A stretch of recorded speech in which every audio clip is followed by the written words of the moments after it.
Oke, assalamualaikum warahmatullahi wabarakatuh. Jumpa lagi di video saya. Selamat pagi semuanya, selamat beraktivitas.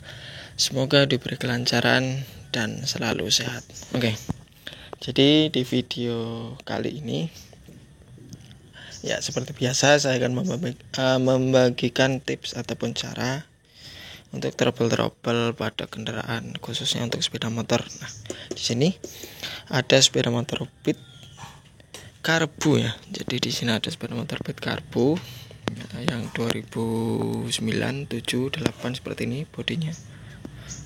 Belum FI. Nah, di sini ada trouble masalah. Jadi yang punya itu mengeluhkan aki 1 tahun itu sudah ganti sampai 3 kali. Sampai 3 kali akinya ganti terus, jadi boros aki seperti itu. Nah, masalahnya berarti ada di bagian sistem pengisian ya. Jadi kalau sepeda motor itu ada sistem pengapian dan juga ada sistem pengisian untuk kelistrikan. Nah, sumbernya itu sama-sama dari spool. Nah, di sini ini namanya spool. Nah, spool ini dia untuk mensuplai pengisian arus ke baterai dan juga untuk pengapian ya. Jadi pengapian juga nggak cuma bersumber dari baterai, tapi juga disuplai dari spool ya. Nah, cara untuk menganalisanya seperti ini. Jadi kita harus paham dulu komponen-komponen apa aja yang berhubungan dengan sistem pengisian ya. Jadi yang pertama kita lihat dulu untuk kondisi baterai. Nah, di sini bisa kelihatan kondisi baterainya ini sebenarnya masih bagus, masih kelihatan ini masih kinclong ya. Cuman karena dia pengisiannya itu enggak bagus ataupun enggak stabil, akhirnya arus yang tersimpan di baterai ini selalu habis. Seperti itu, entah itu habisnya karena ada variasi lampu-lampu penerangan ataupun ada kabel yang konslet, itu bisa juga jadi salah satu penyebabnya. Ataupun dari sistem suplainya dari mulai spool sampai kiprok. Nah, di sini ada komponen kiprok ini sebagai regulator ataupun penyetabil yang harus masuk ke aki.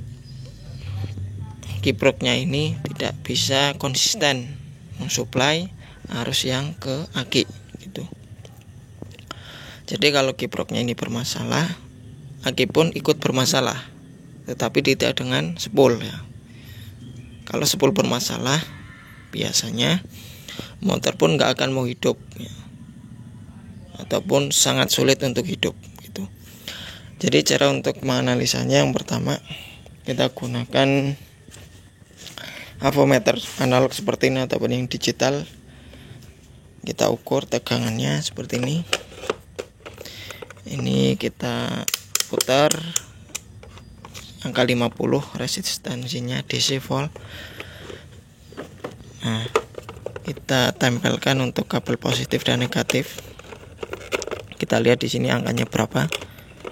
Kalau yang nggak punya avometer seperti ini, kalian cukup beli voltmeter ya di toko otomotif ataupun toko elektronik. Itu ada namanya avometer, voltmeter yang digital yang bisa ditempel di kendaraan itu, yang kecil-kecil seukuran 2 jari, itu murah, harganya 30.000. Itu bisa untuk mengukur tegangan aki. Kebalik.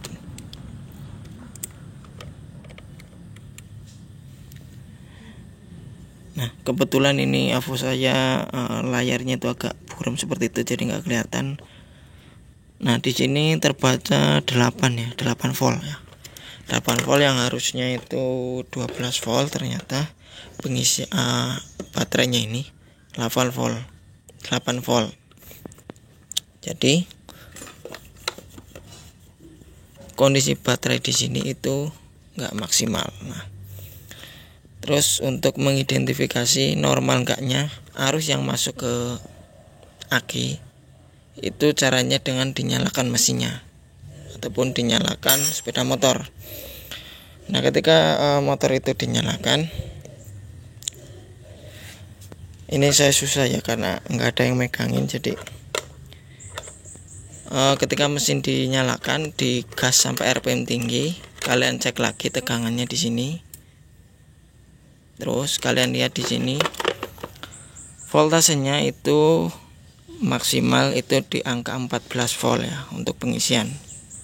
Lebih dari 14 volt itu pasti ada trouble, overcharge namanya, over voltage, ataupun kalau di bawah 12 volt pengisiannya, nah itu berarti ada yang bermasalah, entah itu di bagian kabel ataupun di bagian kiprok dan juga di bagian spool. Nah ini setelah saya cek semuanya mulai dari kiprok sampai spool, ini tadi udah saya bongkar, terus saya pasang lagi, saya cek untuk gulungannya. Di sini gulungannya itu masih bagus semua, nggak ada yang luka ataupun lecet ya. Jadi kalau misalkan kalian menemukan gulungan yang lecet sekecil apapun, itu bisa jadi salah satu penyebab arusnya nggak stabil ya, karena bocor. Di sini ada lapisan tembaganya. Jadi kalau lapisan tembaganya ini udah lecet, itu arusnya bocor yang dari spool.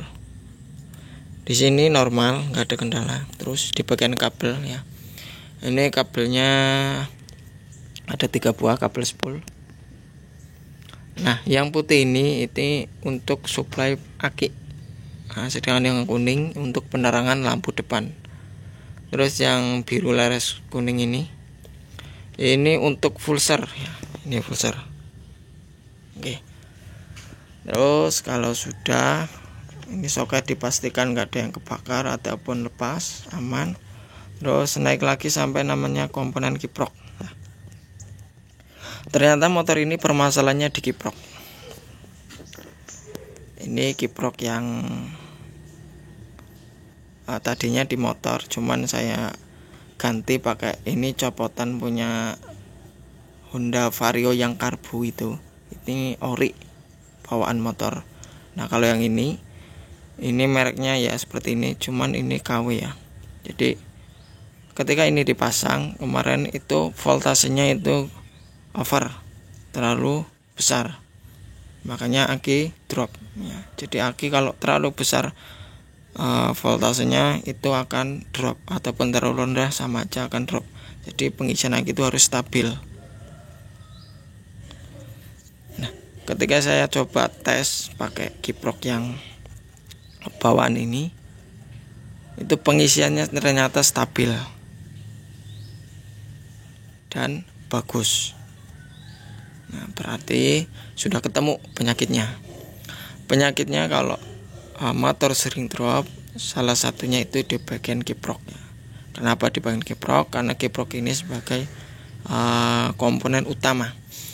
Jadi fungsi kiprok itu salah satunya untuk mengatur jumlah arus yang masuk ke baterai ya. Jadi berapapun voltase yang dari spool ini mengalir ke rangkaian, itu otaknya ataupun pengaturannya itu di sini kiprok ataupun regulator.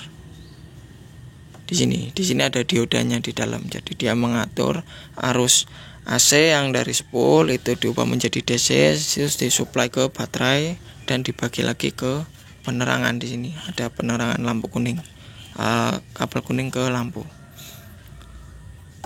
Jadi fungsi kiprok itu sangat penting. Jadi apabila kiprok ini bermasalah, otomatis efeknya ke aki pasti boros. Nah, ini masalahnya udah ketemu. Jadi seperti ini cara menganalisanya, diruntut mulai dari baterai sampai spool sampai kiprok dan kabel-kabelnya. Jadi kita enak untuk kerjanya.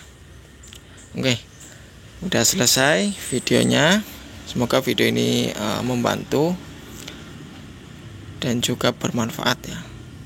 Ya, saya bikin video seperti ini, saya unggah di akun YouTube saya. Barangkali mungkin ada yang menonton dan terbantu. Saya sangat senang sekali. Gitu. Kalaupun gak ada yang menonton, ini buat koleksi dan kenang-kenangan ilmu saya seperti itu, cara untuk menganalisa kendaraan seperti ini. Jadi kalau ilmu itu kalau nggak dicatat ataupun kalau nggak diabadikan itu bisa lupa. Jadi sewaktu-waktu kalau ada videonya bisa kita buka ketika ada trouble yang sama gitu. Oke, terima kasih, sampai jumpa di video saya selanjutnya. See you. Wassalamualaikum warahmatullahi wabarakatuh.